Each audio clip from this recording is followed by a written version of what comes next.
Hey, hello, hello, hello, hello. Let me get myself situated here. Hold on. All right. I gotta say the same thing every Friday, right? Let me get myself situated. All right. Let me just get this set up. Hello, hello, hello, guys. And while you guys are getting yourself together as I do the same. All right, here we go. There we go. All right. Get my little phone holder up here. That way I'm able to see what's going on and we can get this started today. Hopefully we can help somebody today. That's going to be the situation. All right. So let's do that. Let me turn this down because I don't want to hear myself. Okay. Hey, good morning, guys. Pray everything is well with you. I am Keith K.L. Belvin, but let me do that in the formal way. I am Keith K.L. Belvin, crisis specialist, professional counselor, author, and educational consultant. And every Friday at 10:30 a.m. Eastern Standard Time, I come on and try to have a conversation that deals with personal health, meaning mental, emotional, physical, and spiritual health. This is something that I focus on. This is something I'm passionate about. And I come on once a week for now. I'm trying to be consistent. We've been at it now for a good couple of months. And it's an opportunity for me to be able to extend what I do. I am a counselor who deals with groups as well as individuals. I work mostly with women between the ages of 40 and 70, but I am here to work with men, children, couples, depending. I don't work with as many children, but I do mentor children through a couple of programs. But either way, what I do is I believe it's like my ministry to help as many people as possible because the Lord saved me. And I also help create and build mental health ministries by assisting churches with understanding the connection between the faith and mental health. I believe it's a super big thing. And as you will hear me say often, we can fix this. That is my hashtag. My other hashtag is bring me your pain. Now, let me explain to you what those two hashtags are. Those two hashtags is really the foundation of what I do, meaning I honestly believe when I get with somebody and help somebody, we can fix it. I believe that I can find a way to fix it. And if it's not me, then I can assist you in finding somebody that can help you. So either way, we're going to find a way to fix that. Now, my second hashtag is very important. Bring me your pain. Now, why do I say that? I say that because often people fret and worry about things in silence. They don't turn to anybody for help. I can't help you if you don't say anything to me. So I invite people to bring me their pain. I say it, I put it out there. Bring me your pain. Because what happens is it takes a moment of bravery. Yes, bravery to go, I don't like the way I feel. So I'm going to do something about it. I'm going to let somebody else in to assist me with what I'm dealing with. Hence, we can fix this once you do. Now, one of the other things, as you guys know, that I am a Christian. I don't flaunt that like some folks. They just beat you over the head with their faith. I don't. I'm a Christian, which means that as a man of faith, I am bound by a certain set of rules that everybody else may not be bound by. That's fine, but I don't project that, meaning I counsel, I will work with anybody, but if my faith is what helps me do something, I don't say you have to do that. What we do together is find a way within what works for you, how we can build on what you're dealing with. Now, somebody may ask me, well, Keith, when you're feeling a certain type of way, what do you do? I go, I may pray or I may turn to my faith. But if I was to say that to somebody who's an atheist, that's not going to make sense. So I don't want anybody ever to be scared off in talking to me simply because you'll hear me say I'm a Christian. You'll hear me maybe use a Bible verse. That's what works for me. But again, that doesn't mean that the doors are closed to you. Also, with that said, let me just give you one of my foundational scriptures, right? This scripture here, Galatians 6:2, is one of the winds behind my back. And what that means is this is one of the things that pushes me to do what I do in connection with the faith. Galatians 6:2 simply says, carry each other's burden. In this way, you will fulfill the law of Christ. So for me, what I do is I honestly believe when I'm out helping and serving others, I am being more of what I believe God is asking me to do. Okay. All right. So you got all the intro information and all that. Let's get into today's conversation. I don't like to waste time, and I'm not one of those people that's like, well, let's wait till we have more people on. I don't worry about that. I don't care if it's 0, and I don't care if it's 1, 2, or 3. I'm going to do what I do because I am being seen on 4 different sites. I am on YouTube Live, Facebook Live, LinkedIn Live, and Twitter Live. And so I don't worry about who's going to see me live. And if you're watching in replay, make sure that you put #replay to let me know. Either way, the message needs to get out into the diaspora. Wherever the Lord takes it, he takes it. So with that said, also, let me just say this real quick. For all of you who do online content, right? I know it can get frustrating if you're standing in front of a camera like I am and you look up and see 0 people watching. Here's the thing. Don't stress that. It's a great opportunity for you to practice doing what you do. And I'm going to tell you why. I do presentations for the government, right? So when I'm doing these presentations, and they're virtual. So when I'm doing these presentations, often I don't get to see the people because they're working from home. So their cameras are off. So I see their initials. Sometimes I will see as many as I think on one screen, I think I can see up to 100 or something like that, 75 to 100. So there's been presentations where I just see nothing but alphabet. But I know that each alphabet represents somebody who's logged in. So I don't get to see their faces. So I got to do what I do knowing I'm being seen. Let me tell you why that is great practice for, like, if you see 0, because you still have to give what you're planning on giving. Or as the kids say today, it's got to give what it's supposed to give. So again, with that said, today we're going to talk about 6 ways to build self-worth. Okay. And it's important because I noticed in a couple of recent counseling sessions that I had individuals that were suffering from very low self-worth. Their self-esteem was low, just their feelings about themselves was low, and they were hiding different things about themselves. And I noticed this with a couple different people, hiding in plain sight, really. So some will just go out of their way to help everybody else. Some people will become recluse and just kind of be there, but don't really want to be seen. Some people will try to be the life of the party so that they get attention for all the wrong reasons, when in actuality, they're suffering on the inside. And so many of us are public successes, but internally private failures. And my job is to heal and fix whatever is wrong. And that's what we're going to try to look at today. So we're going to look at six. And so it shouldn't be that long today. Only use 6. And there's probably more. I just grabbed these 6 because I wanted to have a conversation. Is 6 ways to build self-worth. Okay, I'm going to walk you through each of the 6, hoping that hits home. And if anybody is on, we'll have a discussion. And if not, then we can discuss it at a later date. Because again, remember, if you're watching, and you're watching at a different time, put in #replay.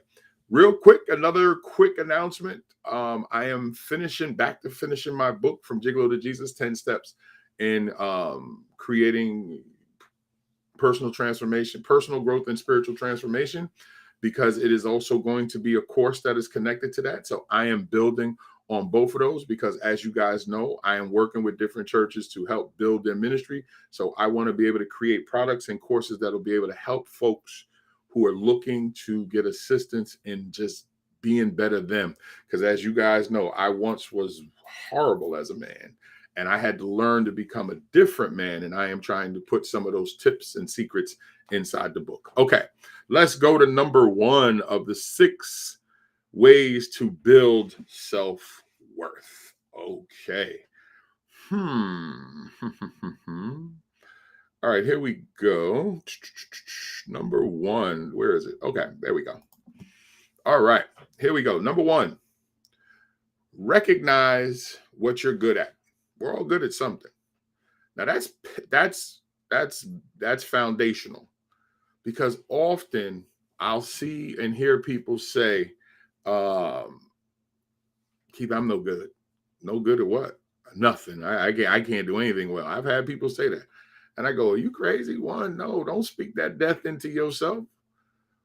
Everybody has a talent. I don't care what it is. I don't care if you blow bubbles better than somebody else. You have a talent. Seek and search that talent out. Bathe in it. Get into it deep. Understand that when you embrace your talents, you develop power. When you want to develop your talents, discipline comes in because you want to get better at something you figured out that you know how to do. And then you start to love yourself more. You start to get to a point that you feel more confident. And all of a sudden, all of the timidness and all of the negativity that was who you were disappears. Now, I'm going to let you in on something. Do you know that God actually speaks to that? What? Yeah, let me show you something real quick. I'm gonna jump off. I'm not trying to turn it into church, guys. I'm not, but I told you I'm a man of God. In 2 Timothy 1:7, right? Check this out. For the Spirit God gave us does not make us timid, but gives us power, love, and self-discipline. So the Bible talks about God has given us a spirit of power, love, and self-discipline. So if God has given us a power of spirit, the Spirit has given us a power of love and self-discipline, right? And we have power. Then that means when we immerse ourselves into our talent, because I believe all talent comes from the Lord, when we immerse ourselves into that talent, we are tapping into a sense of power that we did not know we had. I will prove it to you, right? You guys know that I'm an educator, former educator, 22 years in New York City school system, right? Let me tell you something. When I was in the gym, when I was in the classroom, when I was in the hallway, when a child figures something out and gets rewarded for it, and they recognize that they can do something well, they literally dance. You can sense the energy. You can see the positivity come off of them. Just like on the other side of the coin, when they don't think they can do well, they shrink and they shrink and they try to just literally cause themselves to disappear from existence. Now, all of my parents that are on here, I don't see anybody on right now. But anyway, to all my parents, when you do watch this, put a 1 in the chat if you have seen your child become ecstatic when they figure something out. That's power. You see how the timidness disappears. They get brave when they can figure it out. Now, remember, the other side of that coin is the fear. And if that fear is fostered, well, then that's where a lot of the low self-worth comes in. Often with poor, low self-worth, somebody is telling the person they're no good. And that gets trapped in. And all of a sudden they get older and they start to believe the seeds that were planted in them years ago. But yes, number 1, recognize what you're good at. We're all good at something. And when you do that, you will see a power come over you. All right. Have that down. You've written it. Okay, let's move on to number 2. Number 2 way to build quality and great self-worth is build positive relationships. The better class of people that we associate with, the better relationships that we have, the better and stronger we get. Very simple. And parents, what do we tell? Birds of a feather flock together, all that other thing. And actually, I think the Bible, and I should have found the verse, but it's bad communication affects good character. It actually, bad company affects good manners. I think it's 1 Corinthians 13:10 actually talks about who we keep company with affects who and what we do and what we say. So think about it. If you go out and find a way to build quality relationships, you will find a way to pull yourself out of the doldrums of thinking that you have no value. Quality people remind you how good you are at things, compliment you on being you, make you feel like a better you.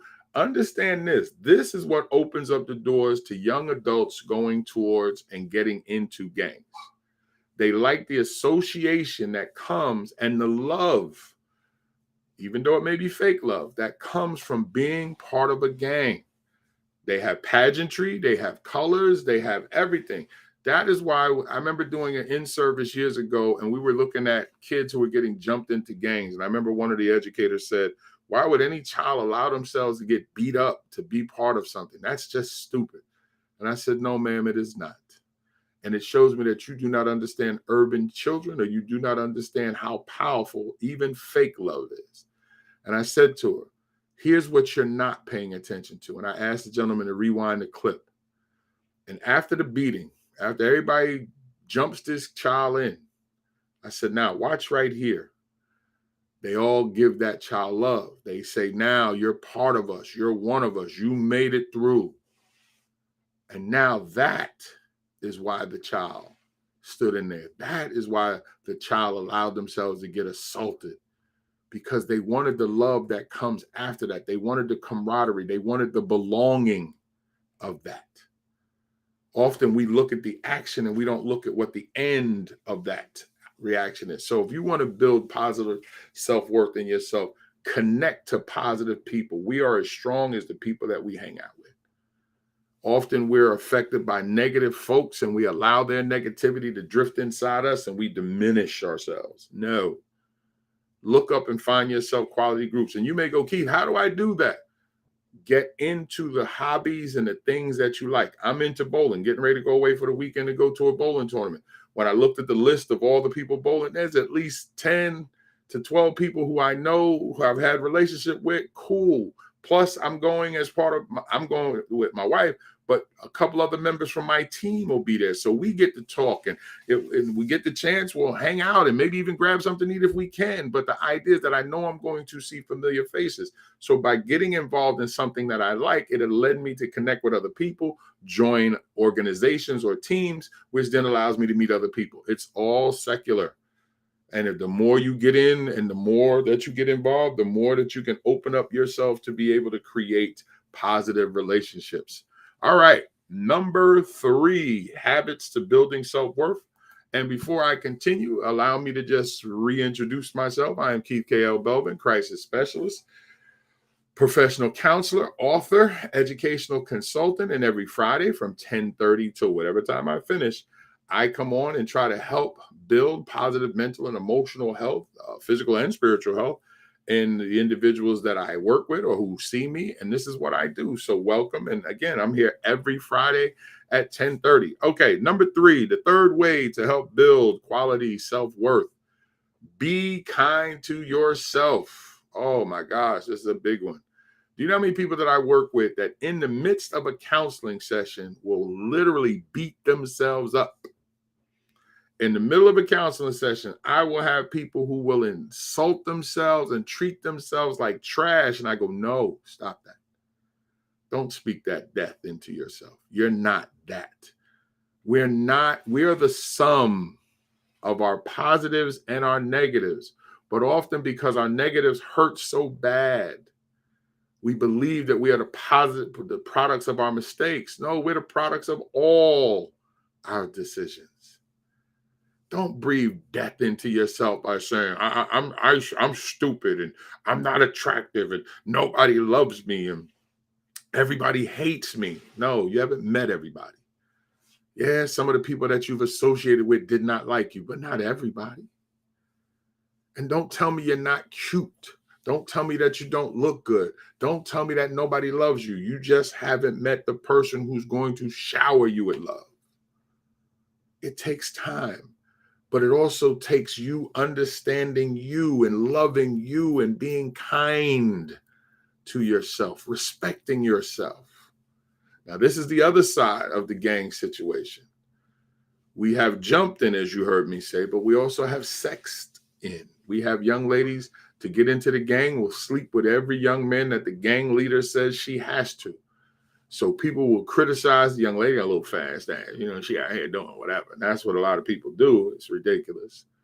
And you know why it's ridiculous? Because no one actually stops and says, well, what's the damage to the young lady that she doesn't care about her body to be able to allow these young men to have her, to be a part of something that she starts in on a disrespectful path? Because often her self-worth was low before she decided to join the gang. And if we don't address that, that is an outcome, which then leads to a whole nother course of action. But we can prevent that outcome. I have seen it. And let me just say this to all of the naysayers out there, right? Stop criticizing these children like you know what their futures are going to be. Because they grow up and they change. And they can become things that you never even imagined. But at that moment, yeah, they may be bad, if you want to use that term. Yeah, they may be negative. A seventh grade teacher once told me I was the worst thing my mother ever had. Really? Really? Well, look over my shoulder.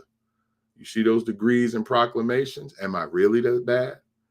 Was I at that time? Yes, I was. Was I a difficult young man? Yes, I was. But I had no father.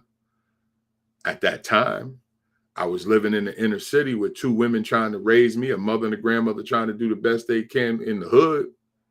So yeah, I might have appeared a certain way, but if I didn't have a strong enough mother and grandmother to be able to deflect a lot of what I was dealing with out in the streets and in school, I might have became exactly what this teacher was trying to pump into me.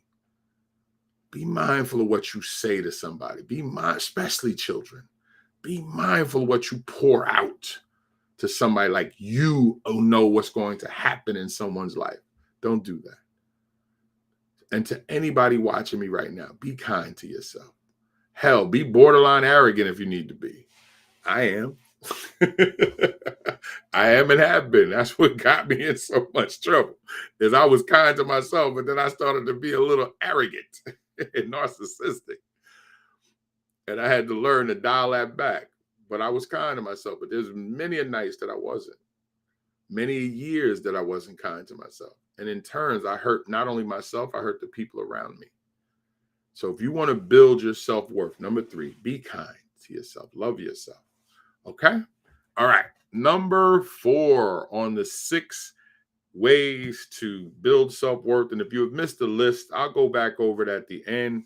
But we're going to go over number 4.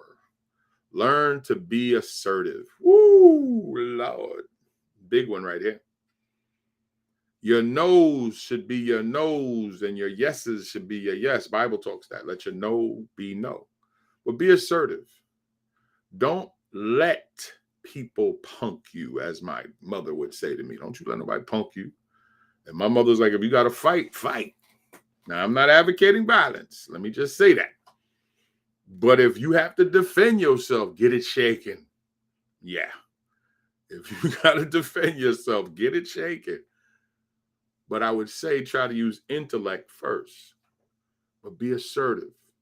When somebody says to you, you're trash. No, I am not. I don't care if you don't like me. If a man wants to tell you, ladies, that you are of no value to anybody, I am of no value to you. And looking at the way things are turning out, you are of no value to me, but I am of value to somebody, and I am of value to myself. First of all, ladies, understand this. Men love an assertive and confident woman. We do. It's sexy. Brothers, women love an assertive man. And ladies, if I'm wrong, put a 1 in the chat. Put a 1 in the chat if you love an assertive man. I'm telling you, brothers, hear me. And I'm talking about not where we going to dinner tonight. No. It's, honey, let's go get something to get your stuff. Where are we going? I don't know. We'll figure it out. Come on, let's go. I got you. Women love an assertive man. Men think assertive women are sexy. And it's super important. But often when our self-worth is low and our feelings about ourselves are low, we're not assertive. So we let people or situations take advantage of us. And then all of a sudden we've opened up the pit to depression. Because by not being assertive, we don't put a stop to bad things. We start to try to embrace bad things, or we just stay quiet. And some of us start to believe that this is what we were created for. Yes, this happens.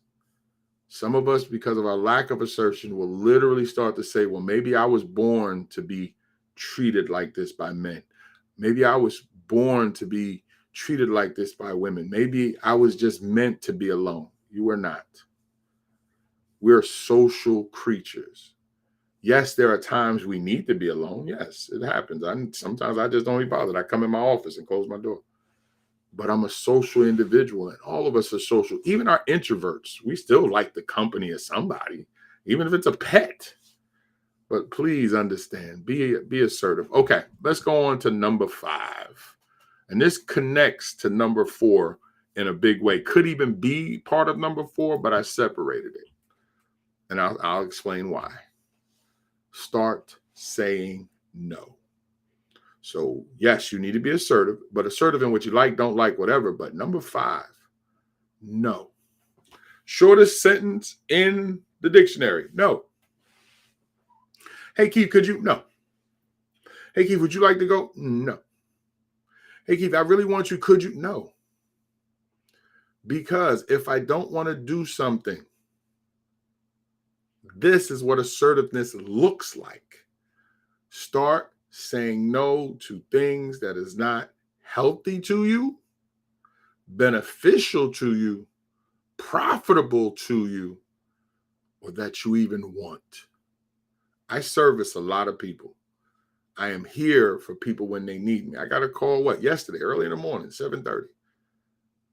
And I didn't turn the call away because I knew it could have been a problem. But if I wasn't in the right mindset, or if I just wasn't in the mood, no, I'm not picking it up. Or if somebody say, hey, you think you got it? No. And when I'm going away and somebody goes, yeah, but can I really have this session? No. And if the person gets so offended by my no that they don't want to do business with me, it was a pleasure working with you. Take care. Because the minute that you lose your no, you will continue to be used by people who don't care. They will literally start to pass you around like a pack of cigarettes. Hey, he won't tell you no. Go ask him. Think I'm lying? Okay, let's do it this way. If an old guy is out here being a sugar daddy and he has a known reputation for giving the ladies some money if he get a little honey, and he never says no, do you think that young lady is not telling somebody else? Do you think that young lady is not going to take him for every dollar he got? Hey, Dana, how we doing, darling? I know other sisters would be like, girl, you get as much as you can get from him. Get him. Girl, I might try to get some. You think he'll tell me yes? Oh, daddy will tell you yes? And they'll use him until there's nothing left. Am I lying? Put a 1 in the chat. If I'm lying, say, Keith, you lying. Put it in the chat. And if I'm telling the truth, put a 1 in the chat if I'm telling the truth. That if a person doesn't know how to say no, people will run through that person's pockets, their booty, anything else that they can get from them. And on the flip side, for the ladies, what do we know about young women and older women and women in general and people in general when it comes in a physical sense, but especially our women, when they don't know how to say no because their self-worth is low? What do we know about men? I can tell you firsthand. There's men out there who crave women of low self-esteem, low self-worth. And they will physically do anything they can to keep her in that position because they win, because she won't say no. And they will literally pass her around like a basketball. And again, if you think I'm wrong, say, Keith, you lying. And if you think I'm right, put a 1 in the chat. Thank you, Dana. I saw your 1. And the reason why is because folks don't understand is that we live in a predatory world. We live in a world where a lot of people live their life with trying to get one up on the next person. And so if they come across somebody who has low self-worth, they're going to do everything they can to take advantage of that person. That's why more of us have to step up. More of us have to help. More of us have to be assertive. More of us have to show people who are suffering how to fight those feelings. This is what I do. I used to be the wolf, so I know what it is to go out here and kill. Not literally. I ain't out here murdering people, but I was murdering spirits. Let's put it that way. Now I'm the shepherd. So now I know how to teach and show what the wolf looks like because I can tell you firsthand. So you can hate what I was. I have no problem with it. I hate what I was. But you can't argue what I am. You may not like me. That's okay. I don't care. But you cannot argue what I am. And I don't care if you try to. Because at the end of the day, your power comes from your understanding of yourself and what you were placed on this planet to be. Now, if you're not sure what you were placed on this planet to be, that's a reason why you come to somebody like me and have a professional session, because you can sit in a non-threatening position and be able to go, Keith, I'm just not sure what I was built to do. Well, let's look at it. Let's talk about it. Let's tear some things up. Let's chop some things up. And let's figure out what gifts God has given you. And let's figure out what direction you want to go in. And let's put a plan into action. Let's do that without me wanting anything from you other than just the payment for the session. Yes, I'm a professional. You do have to pay me. Excuse me. People forget that part. But it's real. I'm a professional. It is an investment you're making in yourself. But you don't have to worry that behind the scenes, I'm trying to sleep with you. You don't have to worry that I'm trying to do anything to you. And I say that because I work mostly with women. And I don't take advantage of my position. And the reason why is because I lived that life for 37 years. I don't want to be that. And I try not to be. So the last 17 years, going on 18 years of service has been, how do I help protect the very sisters that I used to pray on? But please understand, your no must be no. And that's why number 4 was learning to be assertive. And number 5 is saying no. And if he or she does not want to respect your no, disconnect from them. Disconnect from them. Don't ever stay connected to somebody who does not respect your position. If they can't respect you, they will never love you. Now, if they're going through something, they have to share that, because then they might have problems they got to fix. And respect comes from being open. I don't have all the answers. No person does. But what I do understand is that if a person loves you, they'll be, they'll be honest with you. Maybe I'm going through something. I'm trying to figure it out. Okay, that's different. That's different. Because then a person can decide whether they want to stay to help you get better. They may say, I don't want to, and leave. And you got to be okay with that. But at least you are honest. Love and honesty go hand in hand. Even if you are an effed up individual, be honest about it. All right, last one. And I'm going to go back over the list, and I'm going to ask you guys a question. And right now I see Dana's on, so I'm going to ask Dana a question. Anybody else that wants to join in want to ask Dana this question, by all means. But let's go to number 6 of the 6 ways to be able to build self-worth. And before I go over number 6, let's just go back over 1, 2, 3, 4, and 5 if you got here late, or you want to check your notes. So let's do this before we go on to number 6. Number 1 was recognize what you're good at. We all are good at something, as I talked about. Number 2, build positive relationships. All right. Best way to help lift yourself up is to get yourself around positive people. Number 3, be kind to yourself. Don't beat yourself up. Don't harm yourself. Don't feel that you are trash, because you are not. You might have had some trash situations, but you are not the sum of your mistakes. You're also the sum of some very positive things. And we could bring that out in a session. Number 4, learn to be assertive. I'm getting that job. I'm getting that man. I'm getting that young lady. I'm getting what I want. Don't take, though. I want you out here going to jail. Well, Keith told me to come out here and take. No, I did not. I said be assertive. There's a difference. Don't be out here taking stuff from folks.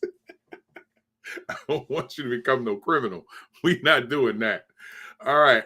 And number 5, which I just went over, which is start saying no. Your no should mean no. Don't give in just because. And the last one of the 6 ways to build your self-worth is give yourself a challenge. Create challenges for yourself. I'm going to go out here and lose 100 pounds. I'm going to go out here and get my bachelor's degree, my master's degree, or my PhD. I'm going to go out here and get me a husband. I'm going to go out here and get me a wife. Create challenges and try the best you can to overcome those challenges. When you look at some of the greatest success stories that have ever been told on this planet, you will see the reason why they were so successful, because they faced some type of negative, some type of very bad situation. And then the challenge to overcome that is what pushed them to new heights. And let me just say this about you and about challenge, right? When you embrace one challenge As you dig in and really find yourself fighting to overcome the challenge and make it happen, other doors open because other people notice, other situations come into play. Before you know it, when you are pushing yourself through one challenge, you have other options. Look at all the stories that you like. Beyonce had to come over her fear of being on stage, so she created Sasha Fierce. I know because I wrote about it. Actually, it's a book I got around here somewhere. I wrote about, I had to do the lesson for Beyonce, the book about Beyonce, and I had to do one on Alicia Keys. And I don't care who it is. The greater the influencer, the greater or the obstacles that they had to overcome. So why not you? Why not you? The minute you tap into your power, the minute this world becomes a different place. And I want to say that again, so please listen to me. The minute that you tap into your power, the world becomes a different place. You're that significant. Keith, I'm not. No, you are. Every grain of sand at the beach is needed to make the beach. Start taking them away, the beach is not the beach. So they're all needed. See, often you let other people's voices make you believe that yours is not necessary. Your voice may be needed to be heard by two people or one person, who then they may go and change the whole world. I'm going to prove it to you. How many times at Hall of Fame induction ceremonies, the superstar stands at the podium and says, thank you. I couldn't believe I was going to be here. I worked very hard. And then when they start thanking people, right? They start thanking people you've never even heard of. High school coaches, cat at the bus stop, whatever. They start thanking people you've never heard of. So because of those people allowing their voices to be heard, they breathe life into somebody who went on and changed the world. Well, you're part of that chain. If you talk to just one person, that one person goes out and changes the whole world, and they acknowledge you for that, that means you played a role in that. So your voice was needed. And most of us don't even think about that. Do you know how many comedians, world-class comedians, don't write their own jokes? And that often the person that writes the jokes writes them because it's just they don't have that talent to go on a stage and entertain, but they can write. Look at music. Do you know how many performers go out here and perform, but behind the scenes is somebody else who wrote the music, but the person goes out and performs it, so you see the performance, but you don't realize that that was written by somebody else? Or what if that person said, I'm not giving that to the world? Nope, I'm not using my talents. Then we don't have what we have. You are needed. You are supposed to be here. God created you for a reason. I'm just telling you. I understand it. I believe it. I've been there. I know what it is sometimes to go through low self-worth. I know.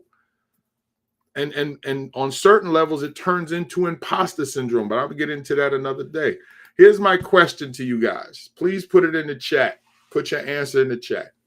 How you define your worth? Share with me. What is one thing you set in place to determine your worth? And Dana, I see that you're still on. I think we got a couple people watching, but feel free to put it in the chat. What is one thing that you do to define your self-worth? What is something that you do? Because we're going to do this for anybody who might be watching or come to watch later on whatever platform you're watching me on. How do you do that? Because this doesn't help if we don't make it real. Because often we need to see real to understand that real happens. Drop it in the chat. How do you define your worth? What's one thing that you do that you set in place to determine your worth?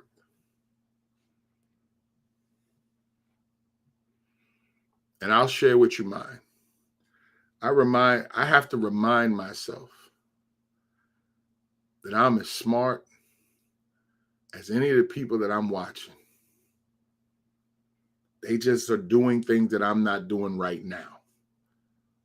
I had to remind myself, and I used that when I was in college. That professor's not smarter than me. He just got to the information before me. I have to remind myself, and I keep that foot to my behind, that I am as sharp and as good as anybody that I'm watching on TV, anything. I just have to figure out a way to create the opportunities for myself. And I have been doing that very well the last 3 years, more so the last 3 years. Shout out to my business coach, Glenn P. Brooks Jr., and shout out to my literary coach, Tarkessa Colvin, and shout out to my mentor over in Europe, over in Italy, Brian Groves, who reminds me all the time, Keith, you got to get out the car and look around and enjoy the travel, man. You push yourself so hard. I go, I know. Charlene, hey, Charlene, how are you? Great to see you here. Let's see. Charlene says, I treat others the way I expect to be treated. Uh-oh, the godly way. Do unto others as you would have them do to you. Nothing wrong with that, Charlene, because that forces you to come to the table positive and then expect it back. I am with that. That's assertiveness, guys. I am still struggling with that sometimes. Tell myself to show love, to be loved in my actions. Now, I feel you, Dana. And you know, it's funny, Dana, no one would know that you struggle with that. And because I've had the opportunity to have some great conversations with Dana, if you ever got to meet Dana, hey, Charlene, what's up, darling? You would never know that she struggles with that. And I'm going to tell you why. And same thing with Charlene, too. I've known Charlene for quite some time, over 30 plus years. I'm not giving away our age, but my grade says something. Both of these women, right? But more so Dana, and I'm going to tell you why, when she says she struggles with that. Dana is super intelligent, right? Super sexy. And I'm not flirting, but Dana's a flirt. I ain't worried about that. But also, she sees the world in a way slightly different than everybody else. And she's been in our group and she shared conversations. And you would never think that she struggles with anything like this because of her positioning. But the beautiful thing is that's why we have conversations with people. You take Charlene. Charlene has hit me a couple of times to give me some motivational things behind the scenes. And I needed that coming from somebody who not only knew me now, but knew me years ago. And that's important too, that we don't disconnect from people from our past. We just have to reorganize our connections to people. Yeah, some people we got to cut loose. Yeah, listen. Some people you got to cut loose. I actually have a whole video on that you got to cut some people the hell loose. No, you don't get to go the rest of this way with me in my life. Sorry, go do what the hell you going to do. But it's good to have people. Dana says I'm a giver. Yes. And that's the wonderful thing is that people who give and then get punched in the face, it's hard sometimes to get up off the canvas and want to give out. Thank you, Charlene. I see it. Appreciate you too. It's hard. Sometimes when you're a giver and sometimes you care about people and you've gone through some things yourself, it's hard when people spit on you. I was about to say another word, but keep it PG-13. But the beautiful thing is when you can find your worth, when you can look in the mirror, look at your pictures and enjoy what you see, you're inviting the world to enjoy it too. And we have to be careful that we don't let the negative folks who will find one or two things to say cause us to fold ourselves up from the rest of the world. Do you know that there's times I literally played myself small, forgetting that I got 2 master's degrees back there on that wall? That other people, my wife included, had to remind me of who I was? Yes, even myself. A form of imposter syndrome. That's why I have a coach. That's why I have a literary coach, and I've written 7 books and been a part of 8 others. And why I have a mentor that I talk to, and we vibe, and we're friends, and he hits me from Italy. Here's the beautiful thing. He's white. So we get the joke about color in an environment that we don't have to worry about offending each other because we joke and laugh because we like the same things. He's a white guy who does poetry, who knows about the last poets. And I said to him, he was thinking about doing a poem called Whitey on the Moon, but he was like, I don't know if they would take that. I said, in this racially charged world, I don't know, bro. I would do it. Because the last poets have a poem called Nigga on the Moon. But the idea is that if we don't open ourselves up and find the value in ourselves, it becomes very difficult for us to accept the value being poured into us from others. the minute that I figured out that I didn't want to be who I was before, it was because of God. But the minute that I listened to God and said, I gotta be something different, oh, the journey took a different look. But so did the challenge. The challenge was, how do I grow and accept my past at the same time? And here's another challenge I'll give you. How do I deal with people who come up and go, you're that nasty mother, and go, yes, I was. I am no longer. How do I deal with the offspring of my negativity?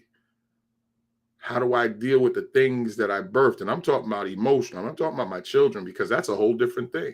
Because again, when you have situations that you create and when you were in a bad place, you have to accept that.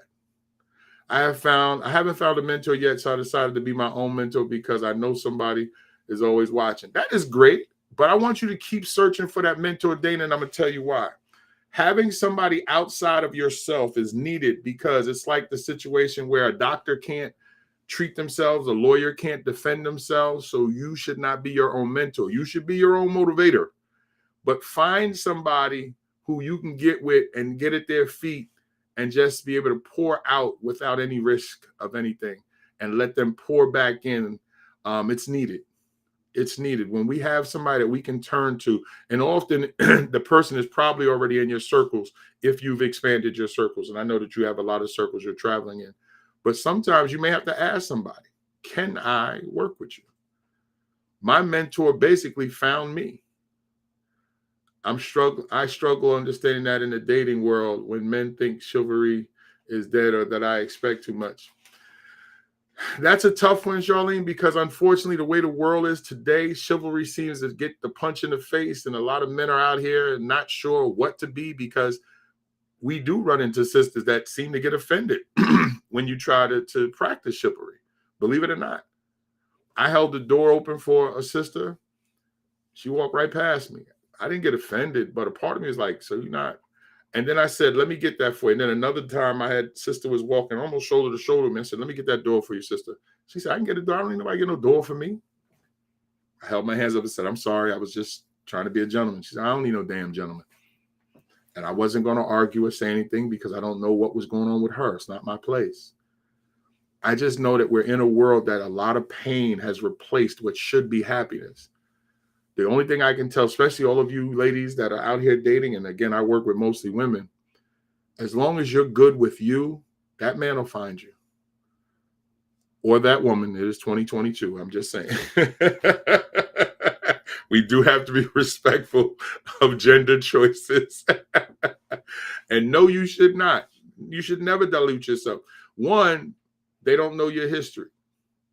And I think that's what's critical.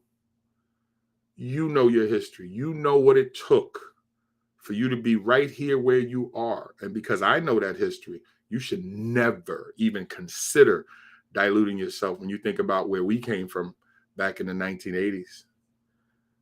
And everything that you've gone through and seen, never. And that goes for anybody watching. Let me just say this. Don't you ever play yourself small.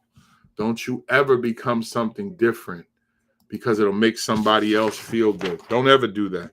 And I'm going to tell you why. The minute that you lose yourself there, the minute that you give that away, it'll be very difficult to get it back. And often you set yourself up for a very, very bad position. And I don't want to ever see anybody in that position. Because what happens is that will set depression into motion. That will set you into a place where it'll be very difficult to come back from, is because the minute that you let that in, you're in a bad spot. And that's super important. The Marianne Williamson poem is one that is super, super needed. Our Deepest Fear. And I want to read it real quick because I think it's necessary. It's a form of slavery, Flex. It is a form of slavery, but we have to be careful that we don't allow ourselves to become slaves, because and the reason why I said it's a form of slavery is that slavery is somebody taking from you. If you give it to somebody, that's different. That's bondage. If you allow yourself to become treated, if you allow yourself to become somebody's slave, then the person will say, hey, they gave themselves to me. And that's what we have to be careful of, that we don't give ourselves, into bondage. And that's what's super important. All right, I want to read this because it's one of my favorites, but everybody thought it was Mandela and it wasn't. And I'm going to read this and I'm going to get ready to close out for the day.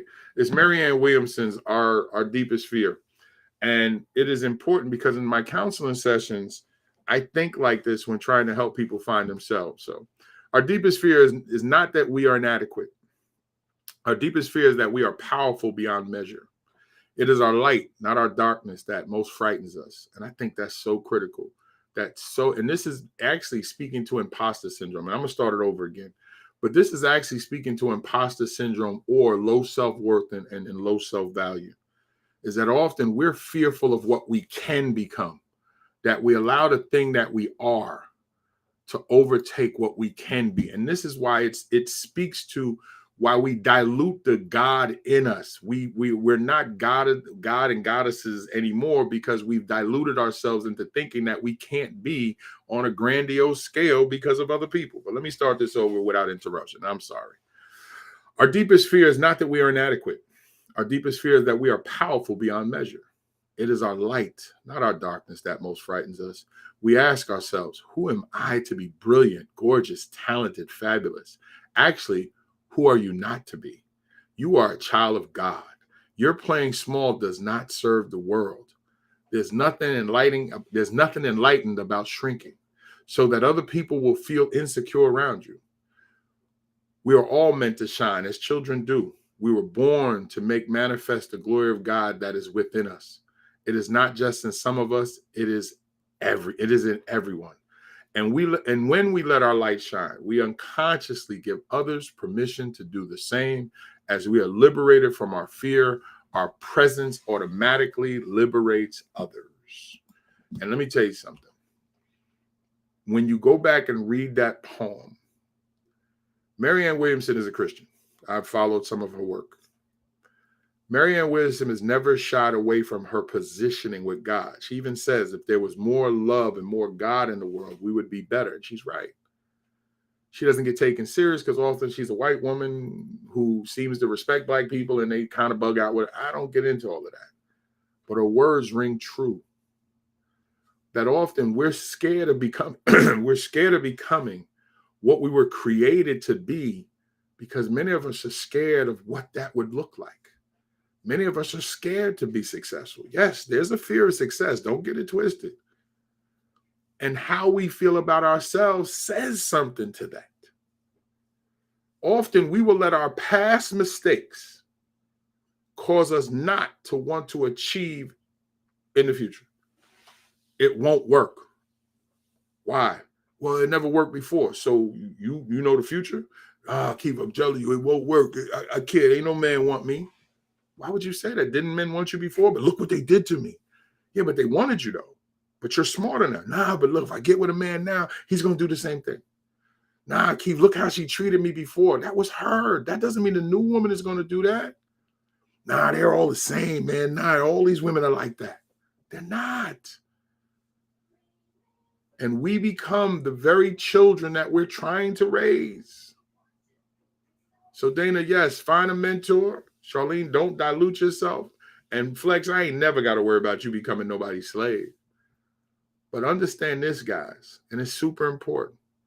We have to pour that out to others, whether it's our children, whether it's our friends, whether it's strangers.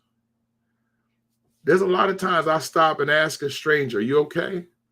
Pick your head up. And sometimes when I'm in stores, I still reach out to the young brothers. Yo, brother, don't do that. Don't get that man that. Don't get yourself arrested. And they look. Now, this is where my size kicks in. Because I'm a big dude, they don't come at me that way. All right, big man. Okay, OG. All right. And then I leave it alone. I don't force it. I offer it. If you slap my hand away, I keep it moving. My sons used to ask me, Dad, why do you speak to strangers so much? I said, because I think they need it at that moment. And in Hebrews, it says, be mindful of strangers, for you may have encountered an angel. Well, I don't go out to try to be anybody's angel. I just go out to try to offer a kind word because I thought somebody needed it. I'm going to leave you with this last story before I jump off here because I got to get ready to get on the road. I got a bowl this weekend. I was at an event, 2008, I was at an event in Tampa, my first literary event with my first book. The books hadn't even been printed yet. I just had my my review copy. And it was A Man in Transition, my first book. So when I first got there, I'm nervous, I'm scared, but I felt like I needed to try to do something with my writing career. So I get to Tampa, I'm at the hotel, I'm seeing all these different authors, and I'm like, I got a little nervous. I got a lot of nervous. And when I went over to the table, and this is what I did. Let me see if I got a copy real close. Okay. So yeah, I do.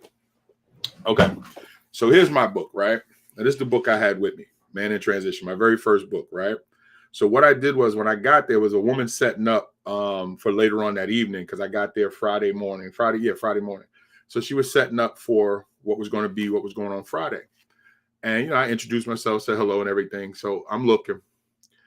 And she walked away a little bit. And I saw a poetry book on the table. It was black, white, whatever. Now I'm self-published, right? And I'm still learning the game. I just figured everything out in 2007.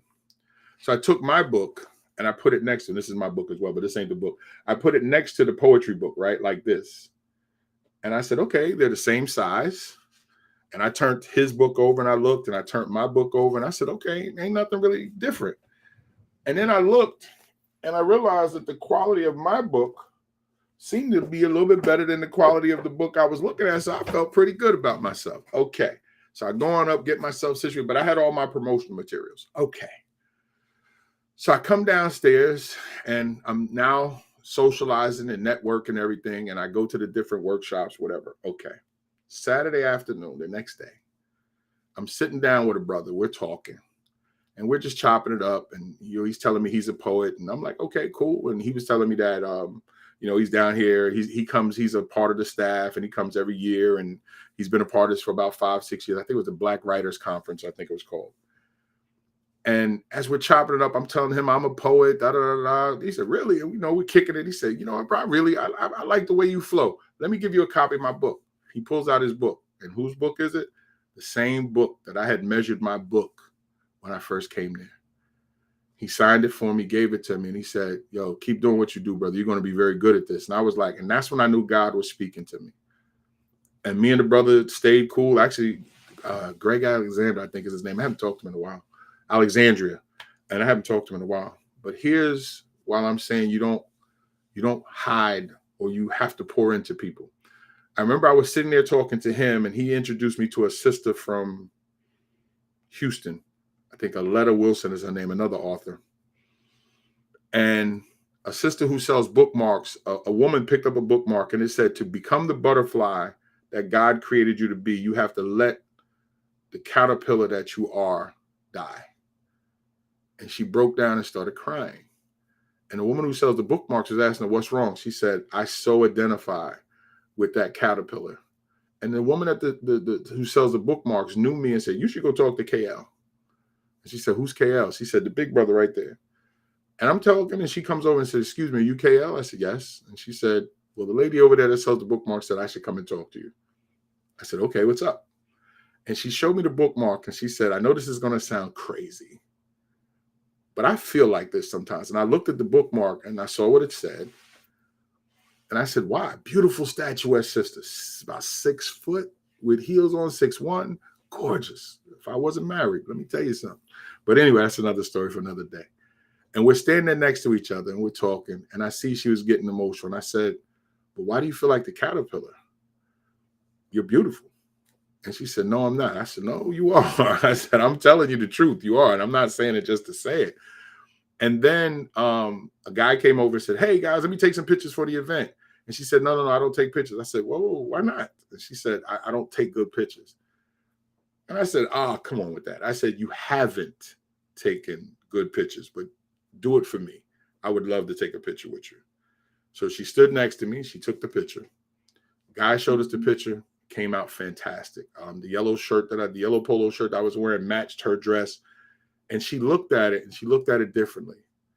And she said, yeah, that's not too bad. I said, I tried to tell you. See, you was telling me what you did. I'm telling you what you are. See, I make everything look good. And I'm joking.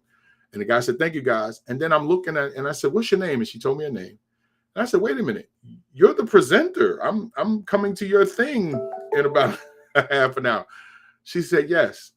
This is the woman that teaches people how to network and how to position themselves and their book.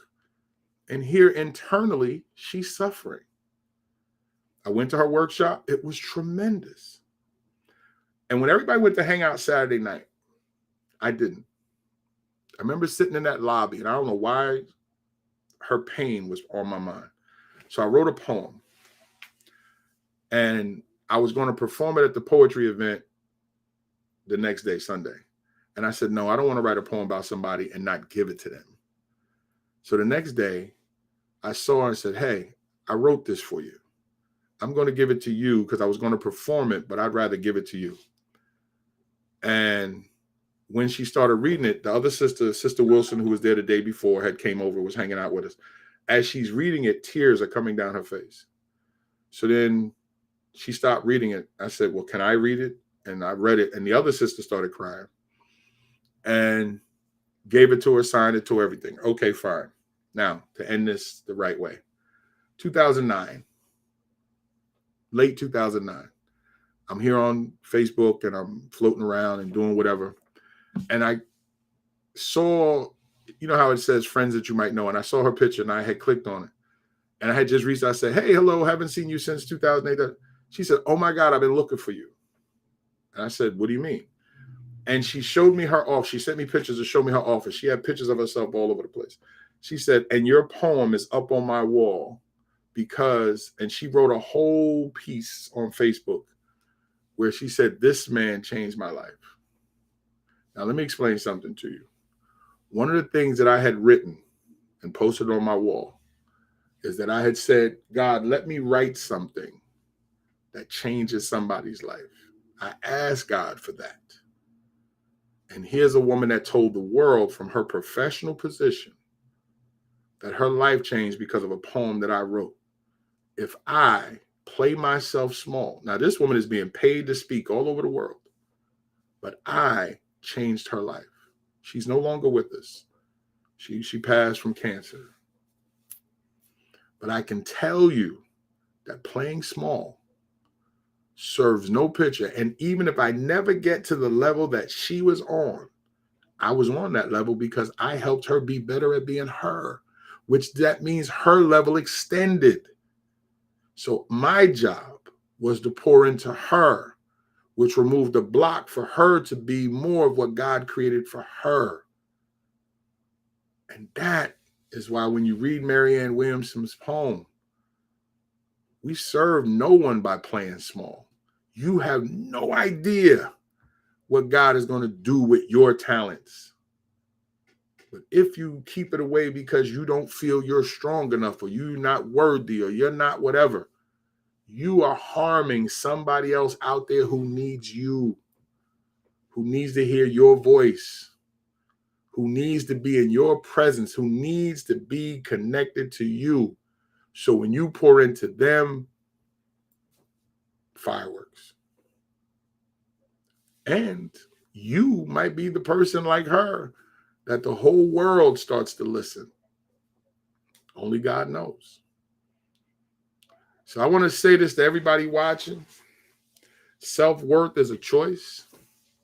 Understanding of self is a choice. But if you need help with those choices, and you need to talk to somebody, now might be the time to reach out and talk to me. So with that said, if you need to reach out and talk to me, here's my information, right? This is where, if you need to speak to me, all my calls are private. Just go to my Linktree link, whatever, if you're looking at on YouTube or Facebook, I think everybody today is Facebook, just go to my bio. The link is in my bio. Click the link. You can set up a discovery call session with me, and we'll sit down and figure it out. All right? This is what I do. And I'm not going to work for anybody else ever again. This is it. This is how I serve God. This is my ministry. This is all of that.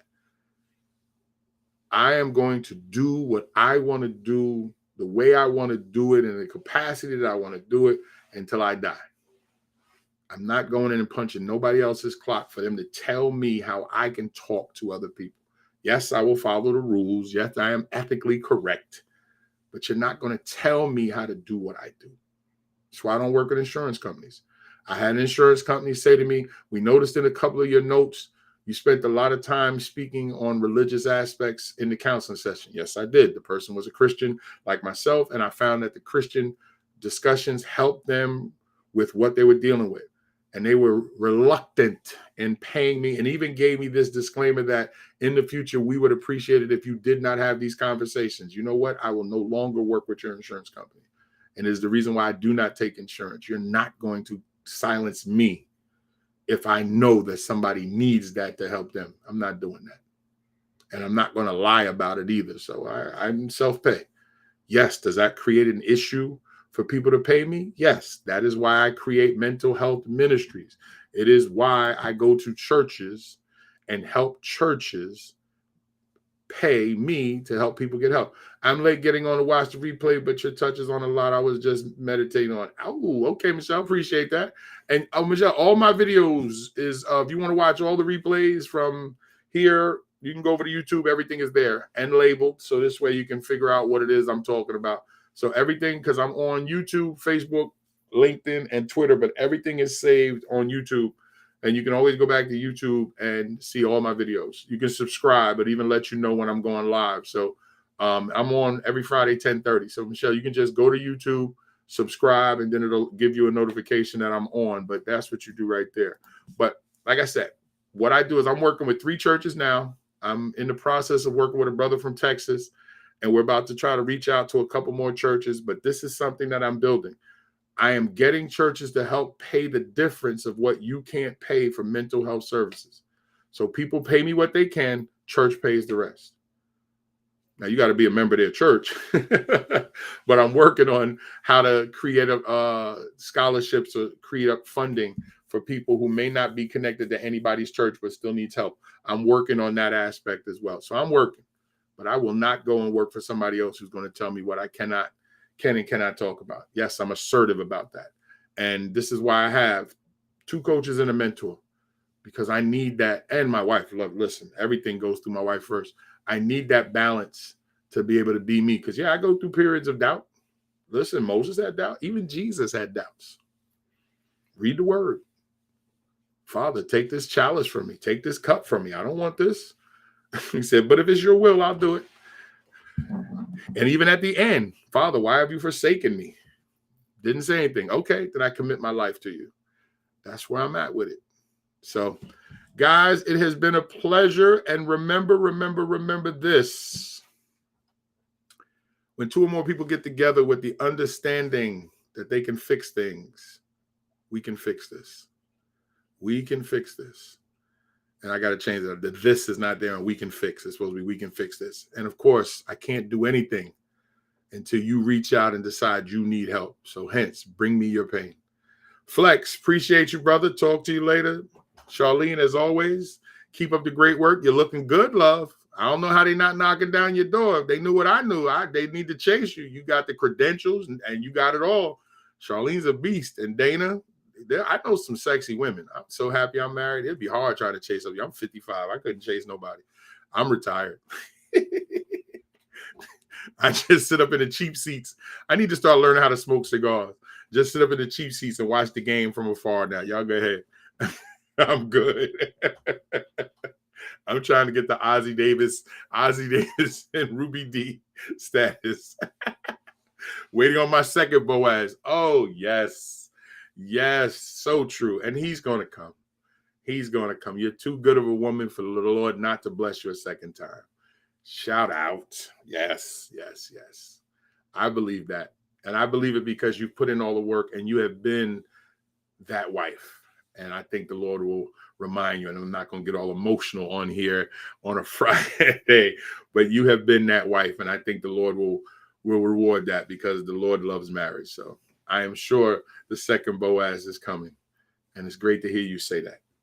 So, guys, listen, I want you to have a wonderful Michelle, Dana, Flex, Charlene. Thank you. Anybody who's watching on replay that stuck it out the whole hour, I did not plan on being on that long, but some subjects take care of themselves. I will see you next Friday. And if you have anything that you would like me to cover, just reach out to me and tell me, say, hey, Keith, I would love to hear you have a discussion on this. Remember, I cover personal health in terms of mental, which is how we think, emotional, how we feel, spiritual, our connection to our faith, and physical, our bodies. So I deal in all those areas of health to have that conversation simply because we have to be able to have positive conversations. If you are a member of a church and your church does not have a mental health ministry, reach out to me. I will reach out to your church, your pastor, try to set up a call with him or with leadership to be able to have this conversation. I am building a database of clinicians, of faith-based clinicians, so we can try to build. If you are not faith-based, but you just would like to be able to talk to some people to get some help, reach out. I got connections to different clinicians that we can try to help you around the country. That's the beautiful thing of not having to worry about insurance companies. Yes, it's tough financially, but this is what we do, and I'm here. So if you're in other parts of the country and feel like, well, I'm not in Delaware, you don't have to be. I do everything virtual. I got clients in North Carolina, New York, Maryland, Virginia, Delaware, and I think my furthest is Seattle, Washington. I have one client up in Seattle. I see her twice a month. So, all right, guys, have a wonderful day. I got to get ready to get out of here. Got to drive to Pennsylvania for this bowling tournament tomorrow. And then I got to sit in Dave & Buster's and watch my daughter just spend my money on toys I could probably buy 10 times over, but that's not the fun. I've learned that.